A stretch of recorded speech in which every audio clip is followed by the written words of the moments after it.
Assalamualaikum warahmatullahi wabarakatuh. Kembali lagi bersama saya Tiffany Nur Alia, NIM 721141919 dari akuntansi D 2019. Pada video kali ini kita akan membahas mengenai menggunakan teknologi informasi dalam menjalankan perdagangan elektronik atau e-commerce. Apa itu e-commerce? E-commerce atau perdagangan elektronik adalah penggunaan jaringan komunikasi, sistem basis komputer, dan interface dalam sebuah browser untuk melaksanakan proses bisnis. Nah, di sini web memenuhi persyaratan sebagai e-commerce. Ada dua jenis e-commerce dalam entitas di luar batas perusahaan, yaitu e-commerce bisnis ke konsumen dan e-commerce bisnis ke bisnis.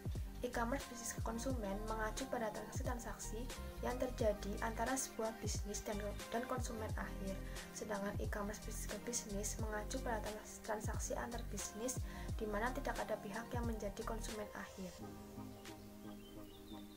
Sebuah perusahaan menerapkan e-commerce untuk menghasilkan perbaikan secara keseluruhan, yaitu perbaikan layanan pelanggan sebelum, selama, dan setelah penjualan, perbaikan hubungan dengan pemasok dan komunikasi keuangan, serta peningkatan imbal balik ekonomis atas pemegang saham dan investasi pemilik.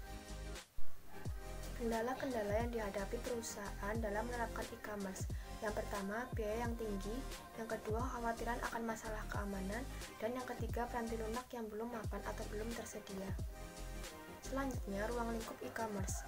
E-commerce bersifat dinamis dan ruang lingkup pengaruhnya dapat berubah dalam waktu hanya beberapa bulan.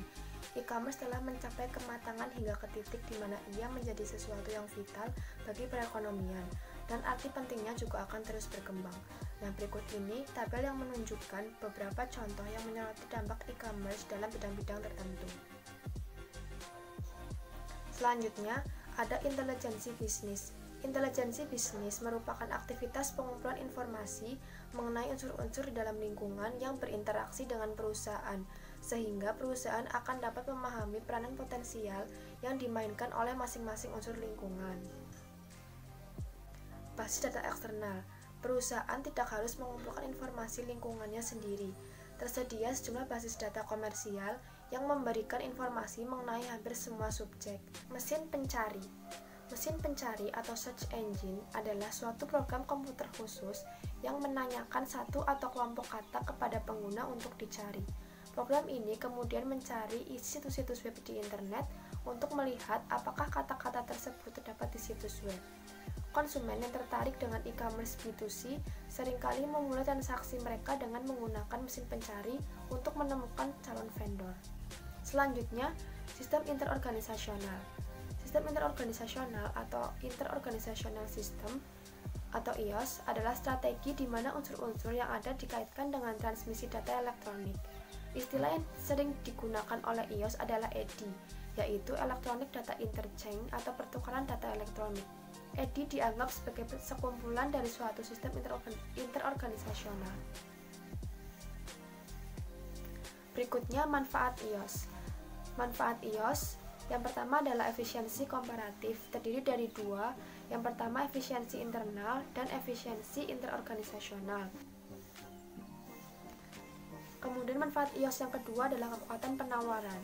Kekuatan penawaran merupakan kemampuan sebuah perusahaan untuk menyelesaikan perselisihan dengan para pemasok dan pelanggannya demi keuntungan perusahaan itu sendiri.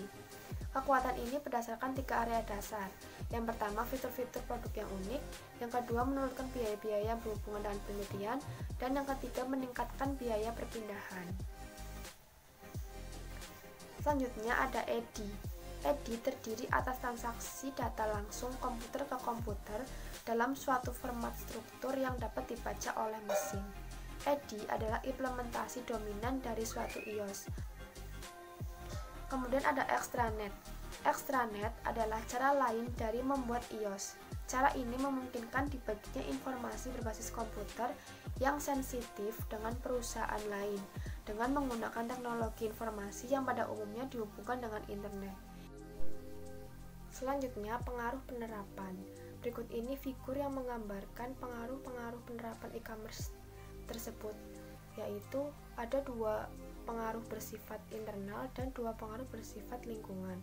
Dua pengaruh bersifat internal terdiri dari kebutuhan internal dan dukungan manajemen puncak. Sedangkan dua pengaruh bersifat lingkungan meliputi tekanan dari pesaing dan penggunaan kekuasaan dari sekutu dagang. Selanjutnya, manfaat-manfaat langsung dari iOS meliputi mengurangi kesalahan, menurunkan biaya, dan meningkatkan efisiensi operasional.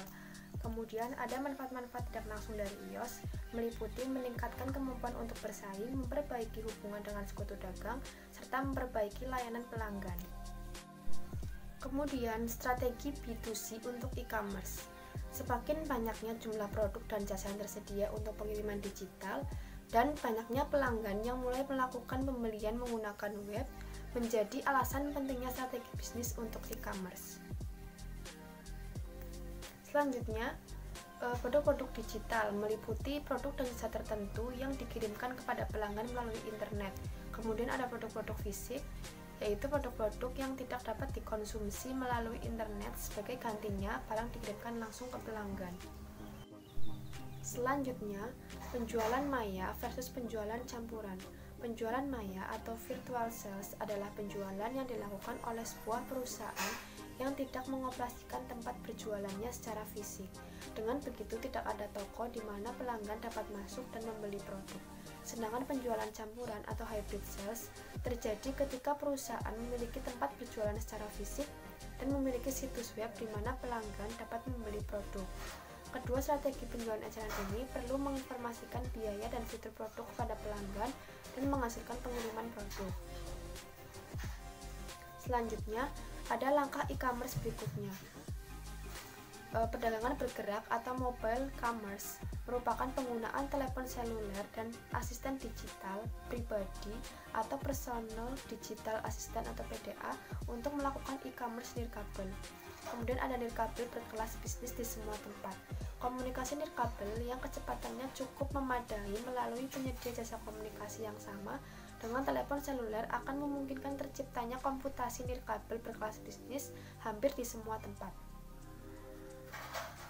Selanjutnya ada penggunaan internet.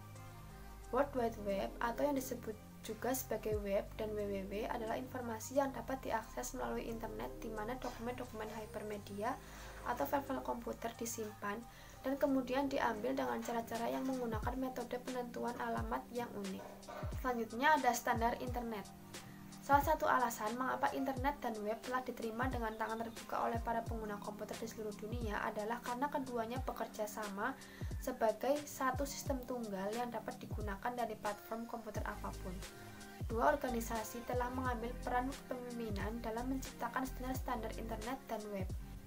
Selanjutnya, aplikasi bisnis internet. Secara sederhana, internet dapat digunakan untuk setiap aplikasi bisnis yang melibatkan komunikasi data, termasuk komunikasi di dalam perusahaan maupun dengan lingkungan. Berbeda dengan jaringan standar, internet dapat digunakan oleh semua jenis platform komputer tanpa harus melakukan upaya khusus.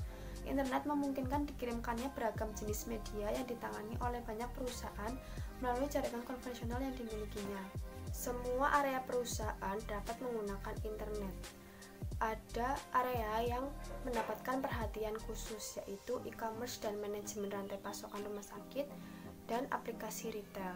Rumah sakit sebagai penyedia layanan kesehatan mendapat perhatian khusus karena cepatnya kenaikan biaya untuk jasa-jasa medis.